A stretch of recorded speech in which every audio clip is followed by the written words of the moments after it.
معرفت لکھا گیا افسیوں کے نام خط 6 باب اور اس کی آیت ہم پڑھیں گے 14۔ اس میں یوں مرقوم ہے، پس سچائی سے اپنی کمر کس کر اور راست بازی کا بختر لگا کر اور پاؤں میں صلح کی خوشخبری کی تیاری کے جوتے پہن کر اور ان سب کے ساتھ ایمان کی سپر لگا کر قائم رہو، جس سے تم اس شریر کے جلتے ہوئے تیروں کو بجا سکو گے، اور نجات کا خود اور روح کی تلوار جو خدا کا کلام ہے لے لو، اور ہر وقت اور ہر طرح سے روح میں دعا اور منت کرتے رہو، اور اس غرض سے جاگتے رہو کہ سب مقدسوں کے واسطے بلا ناگا دعا کیا کرو۔ اب ابلیس حملہ آور ہوتا ہے تو وہ ہماری پرستش پر، ہماری عبادت پر حملہ آور ہوتا ہے۔ اب ہم نے جان لیا ہے کہ خدا کے ہتھیار جو لڑائی کے لیے ابلیس کی روحانی فوجوں کے خلاف ہیں وہ کیا ہیں، اور اس ہتھیار کو ہمارے باپ ایوب نے بھی سنبھالے رکھا۔ ایوب نبی پر جب وہ حملہ آور ہوا تو وہ اس سے تمام ان نعمتوں کو چھین لے گیا جو خدا سے اسے ملی تھی۔ وہ شروع ہوا مال و دولت سے، پھر اولاد سے، پھر اس کی بیوی کو بدزن بنایا، دکھ اسے دیا کیونکہ وہ اپنے دل میں دکھ کرنے لگی اور خدا کے خلاف ہو گئی، اور پھر اپنے شوہر کے خلاف بھی باتیں کرنے لگی، اور اسے اپنے آپ سے نفرت ہونے لگی۔ آخر تک خدا کا بندہ جو قائم رہا، ایوب کے پاس خدا کا ہتھیار صبر تھا، یقینی ایمان تھا کہ خدا بحال کرنے کی قدرت رکھتا ہے۔ وہ صبر کے ہتھیار کو اپنے سے الگ نہیں کر سکا اور نہ کرنا چاہتا تھا، کیونکہ ابلیس نے بتھیری کوشش کی، اسے آزمایا۔ آج ہم بھی آزمائے جاتے ہیں بہت سی صورتوں اور بہت سے کاموں میں۔ اس وقت ہمارا باپ ابراہیم بھی آزمایا گیا، ثابت قدم رہا۔ خدا نے کہا، اے ابراہیم، تو نے اپنے بیٹے کو دریغ نہ کیا جو تیرا اکلوتا ہے، میں نے بھی اپنی ذات میں قسم کھائی ہے کہ میں تجھے برومند کروں گا، اور آسمان کے ستارے اور زمین کے ریت کے ذروں کی مانند تیری اولاد کو بڑھاؤں گا۔ انسان کے منصوبے تو بہت بڑے ہیں، جو آپ کے لیے اچھے اور بہتر ہیں وہ خدا کر سکتا ہے، اور خدا مہیا کرنے میں قادر ہے۔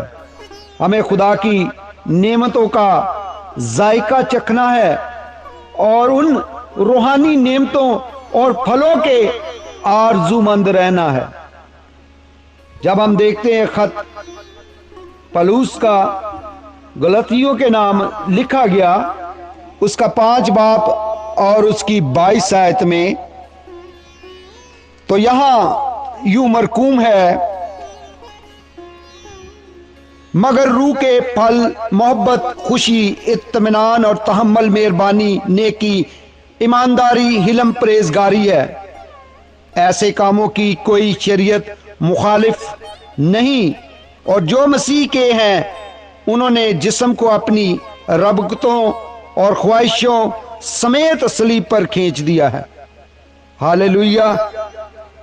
خداوند نے ہمیں آج کا پیغام ابلیس سے بچنے کے لیے اور اس کی چالوں منصوبوں پر غالب آنے کے لیے دیا ہے۔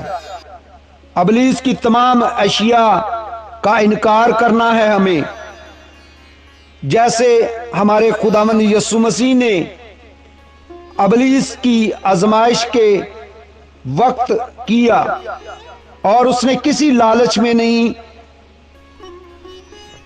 آنے کی جرت کی، اور خداوند چاہتا تھا کہ ابلیس کو ہرا دے، اور وہ اسے ہرانے میں کامیاب ہوا۔ اور وہ تو لالچ رکھتا ہے تاکہ ہم بے ایمان ہو کر پھر وہ ہم سے وہ چیزیں چھین لیتا ہے جو دیتا بھی ہے، وہ ہمیں بے ایمان کرتا ہے، جیسے کہ یہودا اکثر یوتی کو کیا، بے ایمان کیا، اس نے کھیت خرید لیا ان پیسوں کا، اور پھر ابلیس نے اسے موت کے بھی حوالے کر دیا اور وہ سوسائڈ کر بیٹھا۔ مجھے اور آپ کو پس خبردار رہنا ہے۔ لوکا رسول کی معرفت لکھی گئی اناجیل میں 21 باب اس کی 39 آیت میں لکھا ہے، پس خبردار رہو، تمہارے دل خمار اور اس زندگی کی فکروں میں سست نہ پڑ جائیں، اور وہ دن تم پر ناگاہ پندے کی طرح نہ آ پڑے جو تمام روح زمین پر آنے والا ہے، بلکہ تمہیں خداوند کے سامنے کھڑے ہونے کا مقدور حاصل ہو۔ تو پطرس رسول بھی اپنے خط میں لکھتا ہے، خبردار رہو، تمہارا مخالف ابلیس گرجنے والے ببر شیر کی طرح تمہیں ڈھونڈتا پھرتا ہے کہ کہاں پکڑے اور پھاڑ کھائے۔ ہمارے سب کام جو ہے اس کی تعریف میں، خدا کی تعریف میں ہونے چاہیے، تمجید کے لائق ہونے چاہیے، تاکہ غیر مسیح اس کی طرف رجوع لائیں۔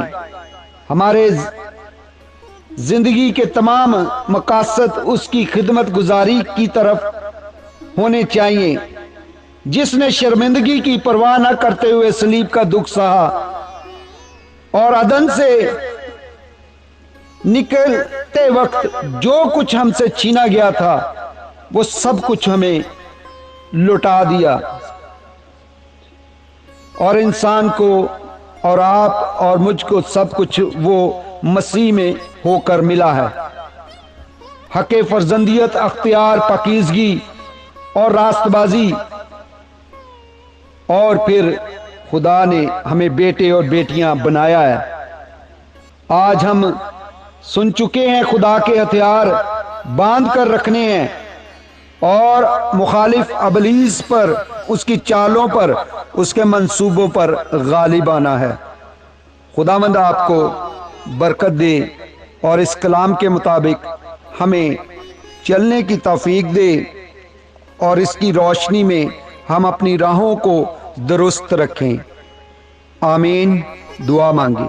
اے آسمانی باپ، تو جو رحیم و غیور ہے، کیر کرنے میں دیما، شفقت میں غنی ہے، تیری یہ خداوند بارگاہ میں اپنے آپ کو لاتے ہیں اور سرنگوں ہیں۔ ہمارے ہتھیار جو ہیں اپنے آپ سے ناکارہ ہیں، جب تک تیرے ہتھیار اور تیرا پاک روح القدس جو ہمارا اعلیٰ استاد ہے رہنمائی نہ کرے۔ ہمیں اے خداوند اس کی ہدایت میں چلنے کی توفیق دے اور اسے ہم رنجیدہ نہ کریں۔ ہماری قوت طاقت کو بڑھا اور تمام طرح کی کمی کمزوریاں جاتی رہیں، اور اے خداوند ہم ایمان میں قائم رہیں، اور ہم اس دن فخر کے ساتھ تیرے سامنے کھڑے ہوں۔ یسوع المسیح کے زندہ اور جلالی بابرکت نام میں سب کچھ مانگتے اور پا لیتے ہیں۔